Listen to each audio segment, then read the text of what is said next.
Hello friends, once again I am Murli and today I am going to discuss about few more technique or terminology used in Wi-Fi. Wi-Fi में एक term आता है, वो term है 2.4 gigahertz या 5 gigahertz. जैसा मैंने अपने प्रीवियस वीडियो में भी बताया, वैसे मेरे जितने भी प्रीवियस वीडियो हैं उनके लिंक मैं आपको डिस्क्रिप्शन बॉक्स में दे दूंगा, क्योंकि वाईफाई से रिलेटेड जितने भी वीडियोस हैं मेरे, उसमें मैंने बार बार जिक्र किया है कि 2.4 गीगाहर्ट्ज और 5 गीगाहर्ट्ज पे वर्क करता है हमारा वाईफाई डिवाइस। आखिर ये चक्कर क्या है यार 2.4 गीगाहर्ट्ज 5 गीगाहर्ट्ज? आज मैं यही समझाने की आपको कोशिश कर रहा हूं, ठीक है। सबसे पहली चीज तो यहां पे इस 2.4 गीगाहर्ट्ज या 5 गीगाहर्ट्ज में एक टर्म यूज हो रही है हर्ट्ज, ठीक है। एक टर्म यूज हो रही है ये हर्ट्ज। अब ये हर्ट्ज होता क्या है? ये हर्ट्ज दरअसल में जो एनालॉग सिग्नल है उसमें साइकिल्स कंप्लीट होते हैं। जैसे मैं रफ डायग्राम ड्रॉ किए दे रहा हूं, ये साइकिल है। तो ये साइकिल कितना कंप्लीट होता है? जैसे यहां से इस जगह से इस जगह से इस जगह तक ये एक साइकिल कर रहा है, फिर ये दूसरा साइकिल कर रहा है। तो जितने नंबर ऑफ साइकिल्स होते हैं पर यूनिट टाइम में, उसे हम हर्ट्ज में मेजर करते हैं। तो वहां से ये टर्म आया हर्ट्ज। अब यहां पे है कि हमारा रेडियो सिग्नल जिसपे हमारा वाईफाई नेटवर्क वर्क करता है, वो वर्क करता है 2.4 गीगाहर्ट्ज और 5 गीगाहर्ट्ज, ठीक है। अब सबसे पहली चीज कि ये 2.4 गीगाहर्ट्ज और 5 गीगाहर्ट्ज में आखिर डिफरेंस क्या हमें यूज करना चाहिए, किस तरह के एनवायरनमेंट में किस सिग्नल पे वर्क करना चाहिए? 2.4 पे वर्क करना चाहिए या 5 पे वर्क करना चाहिए? इस टर्म को समझने के लिए सबसे पहली चीज इसको समझाने के, इसके ड्रॉबैक को समझाने के लिए मैं आपको ले चल रहा हूं। आपको याद होगा, मे बी आपने स्कूल में पढ़ा होगा कि एक टूल रखा है, एक टूल है। इस टूल के ऊपर आप एक स्केल रख लो, ये आपका स्केल। इस स्केल को आप थोड़ा प्रेस करो और छोड़ दो, तो क्या होता है?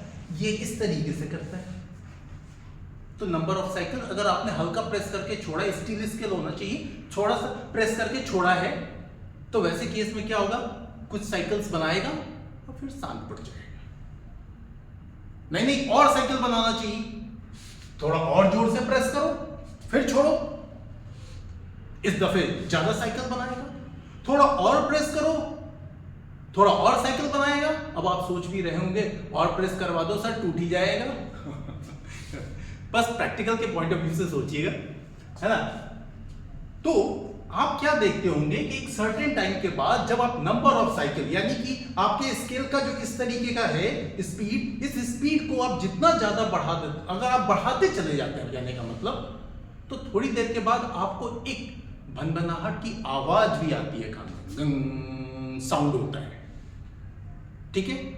यानी कि आपने जो एनर्जी लगाई उस स्केल को अप एंड डाउन करने में, वो एनर्जी जो अप एंड डाउन में यूज होनी चाहिए वो दूसरी एनर्जी में कन्वर्ट हो गई, साउंड एनर्जी में कन्वर्ट हो गई।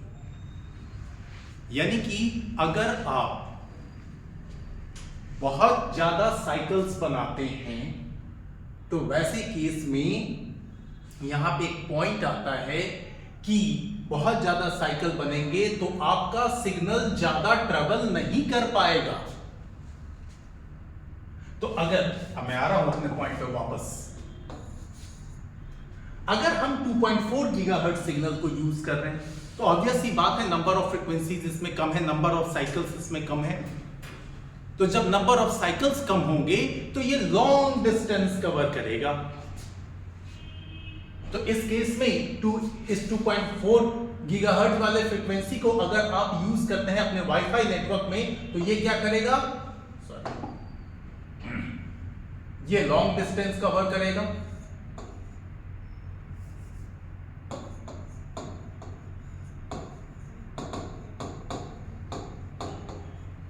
और 5 गीगाहर्ट्ज वाला क्या करेगा? शॉर्ट डिस्टेंस कवर करेगा।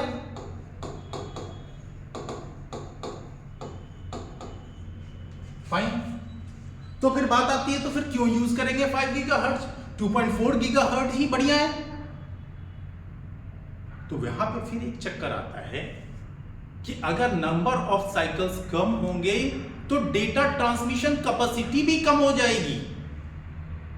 तो 2.4 गीगाहर्ट्ज के केस में मैक्सिमम जो डेटा ट्रांसमिशन कैपेसिटी गई थी वो गई 300 एमबीपीएस। इसके केस में 2.4 गीगाहर्ट्ज के केस में 300 एमबीपीएस की स्पीड ही गई थी।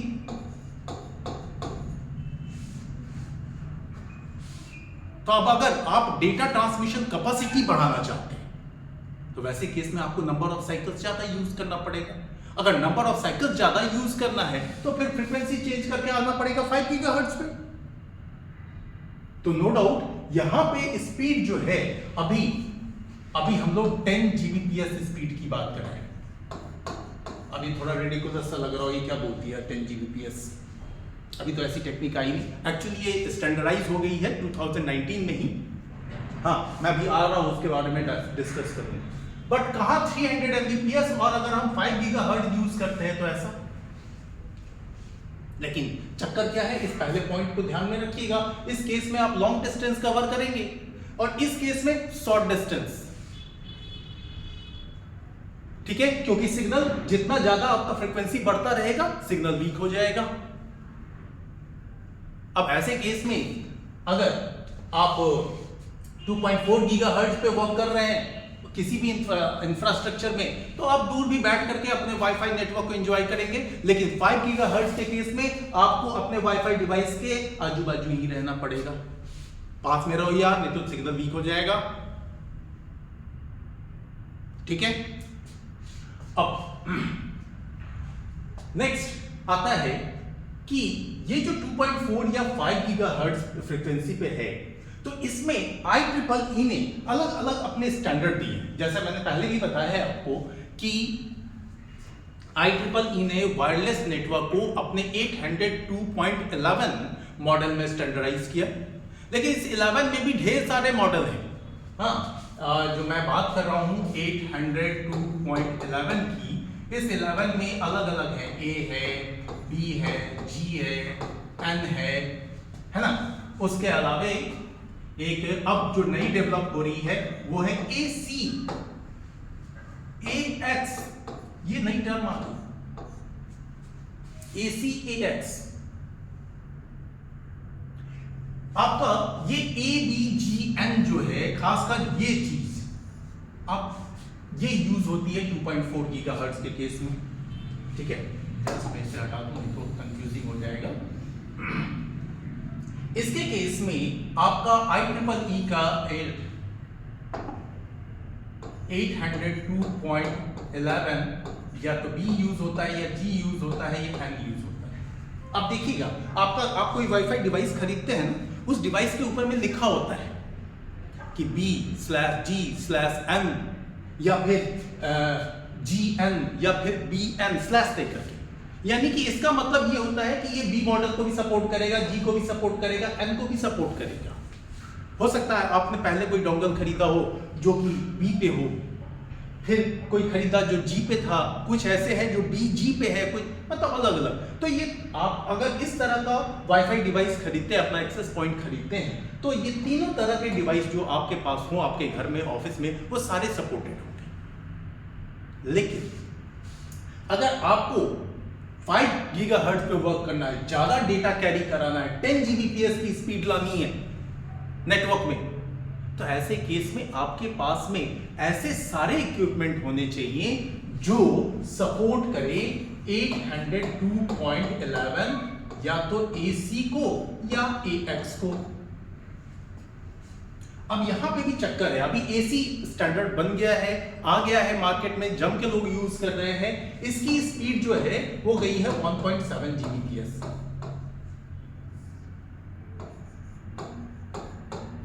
और ये जो AX है इसकी स्पीड जा रही है 10 जीबीपीएस, जो कि 2019 में ही स्टैंडर्डाइजेशन मिला है। इसके आगे भी स्टैंडर्ड के लिए लोग लगे हुए हैं। क्योंकि वाईफाई नेटवर्क में और ज्यादा स्पीड चाहिए हमें। फाइन। तो अगर आप इन पॉइंट्स को समझ रहे हैं तो आपको बखूबी समझ में आ रहा होगा कि कब हमें 2.4 यूज करना चाहिए, कब 5 गीगाहर्ट्ज यूज करना चाहिए। लेकिन इतना बात क्लियर है कि अगर आप 5 गीगाहर्ट्ज की बात कर रहे हैं, यानी कि आप नए वाईफाई की तरफ आ गए हैं, मैं उसे लिख रहा हूं यहां पे, वो नया वाईफाई है आपका वाईफाई, एक का नाम है 5 वाईफाई 5, और फिर इवॉल्व हो रहा है वाईफाई 6। ये वाईफाई 5 जो है वो आ गया आपका 802.11 AC में, और ये आ गया आपका 802.11 AX में। तो अगर आप इस तरह का वाईफाई लगाते हैं, आपको शॉर्ट डिस्टेंस पे हाई स्पीड मिलेगी, लेकिन आपके सारे इक्विपमेंट वैसे ही होने चाहिए।